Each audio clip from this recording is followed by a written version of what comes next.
Hello guys, ഞാൻ ഉണ്ടാക്കാൻ പോണത് ഒരു മധുര പലഹാരമാണ്. അത് നമ്മുടെ തനി നാടൻ പലഹാരമാണ്, നമ്മുടെ കൊഴുക്കട്ട എന്ന് പറയും.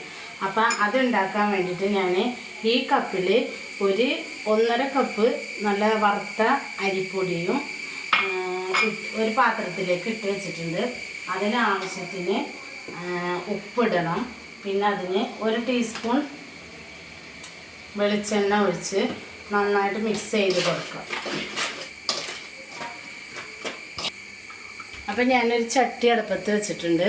അതിലേക്ക് നമുക്ക് ഒരു 3/4 കപ്പ് ശർക്കര ഇട്ട് കൊടുക്കുകയാണ്. അതുപോലെ തന്നെ അതിനാവശ്യത്തിന് കുറച്ച് വെള്ളം, ഒരു 1/4 കപ്പ് വെള്ളം ഒഴിച്ച് ഈ ശർക്കര നന്നായിട്ടൊന്ന് ഉരുകി വരട്ടെ. അതവിടെ നിന്ന് ഉരുകട്ടെ. ഞാനപ്പോൾ ഒരു മിക്സിയുടെ ജാറിൽ ഒരു 4 ഏലക്കയും 1 ടീസ്പൂൺ ചെറിയ ജീരകവും കുറച്ച് പഞ്ചസാരയും കൂടിയും മിക്സിയിലിട്ട് പൊടിച്ച് വെച്ചിട്ടുണ്ട്. അപ്പം ഉപ്പും വെളിച്ചെണ്ണയൊക്കെ ഒഴിച്ചിട്ട് അരിപ്പൊടി നന്നായിട്ട് മിക്സ് ചെയ്തിട്ടുണ്ട്.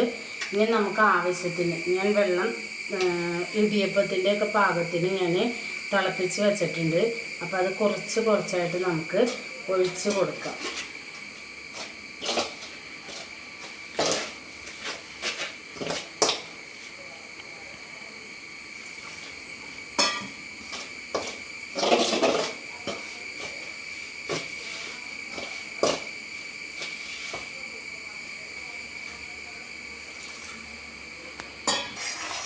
അപ്പം നമ്മുടെ ശർക്കര നന്നായിട്ട് തിളച്ച് മെൽറ്റായി വന്നിട്ടുണ്ട്. അപ്പം ഞാൻ ഇതിനകത്തേക്ക് ഒരു വലിയ മുറി തേങ്ങ ചിരകിയത് ചേർത്ത് കൊടുക്കണം.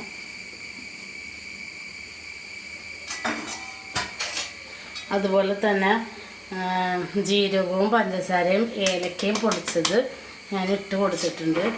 നന്നായിട്ട് ഒന്ന് മിക്സ് ചെയ്യാം. ഇതിനകത്ത് ഒരു ഇൻഗ്രീഡിയൻസും കൂടി ചേർക്കാനുണ്ട്. അപ്പം നമ്മുടെ മാവ് നന്നായിട്ട് മിക്സ് ചെയ്ത് കുഴച്ച് വെച്ചിട്ടുണ്ട് കേട്ടോ. അപ്പോൾ അതൊരു വശത്ത് ഇരിക്കട്ടെ. നമുക്ക് ഈ മിക്സ് തേങ്ങയും ജീരകവും ഏലക്കയും ശർക്കരയൊക്കെ ഇട്ടുള്ള മിക്സാണ്. അതിനകത്തേക്ക് നമുക്കൊരു ഇൻഗ്രീഡിയൻസും കൂടി ഇട്ട് കൊടുക്കണം. അതായത് ഈ കപ്പുങ്ങ 1 കപ്പ് അവൽ, വെള്ള അവലാണ് ഞാൻ ഇട്ട് കൊടുക്കുന്നത്. അത് കുറച്ച് ഇട്ട് കൊടുക്കണം കേട്ടോ.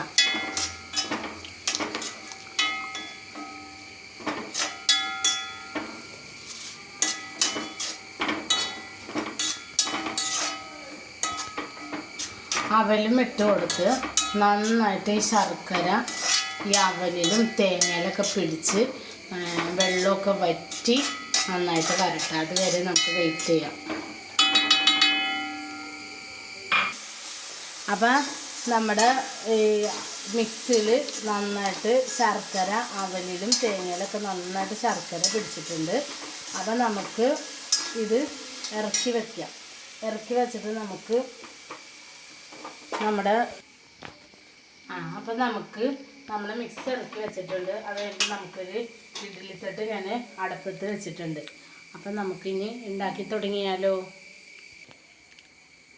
അപ്പം നമുക്ക് ഈ മാവിൽ നിന്നും കുറച്ച് ഉരുള എടുത്തിട്ട് നമുക്ക് ഇതിനകത്തേക്ക് നല്ല ചൂടാണ് 1 ടീസ്പൂൺ മിക്സ് വെച്ച് കൊടുത്തിട്ട്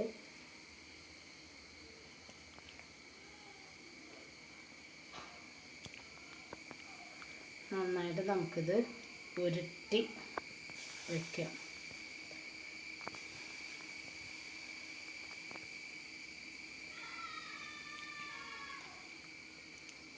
അങ്ങനെ നമുക്ക് ഓരോന്ന് ഉരുളകളാക്കി പാത്രത്തിൽ വയ്ക്കാം. അപ്പം നമ്മളിത് ഉണ്ടാക്കി വെച്ചേക്കുന്നത് നമുക്ക് ഇഡ്ഡലി ചെമ്പിലേക്ക് ഓരോന്നായിട്ട് നമുക്ക് വെച്ച് കൊടുക്കാം.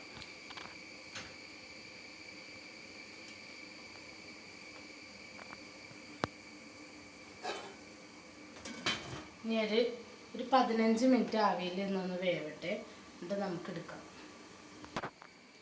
അപ്പം നമ്മുടെ ആദ്യത്തെ ബാച്ച് വെച്ചിട്ടുണ്ട്. ഇനി രണ്ടാമത്തേത് നമുക്ക് വെച്ച് കൊടുക്കാം. അപ്പോൾ എൻ്റെ ഈ ചാനൽ ഇതുവരെ സബ്സ്ക്രൈബ് ചെയ്യാത്ത കൂട്ടുകാരുണ്ടെങ്കിൽ ഒന്ന് സബ്സ്ക്രൈബ് ചെയ്യണേ, മറക്കരുത്. അപ്പം എൻ്റെ ചാനൽ ലൈക്ക് ചെയ്യണം കേട്ടോ, ഷെയറും ചെയ്യണേ. പിന്നെ ഇത് പരമാവധി ഒന്ന് ഷെയർ ചെയ്ത് എല്ലാ കൂട്ടുകാർക്കും ഒന്ന് എത്തിച്ച് കൊടുക്കണം കേട്ടോ.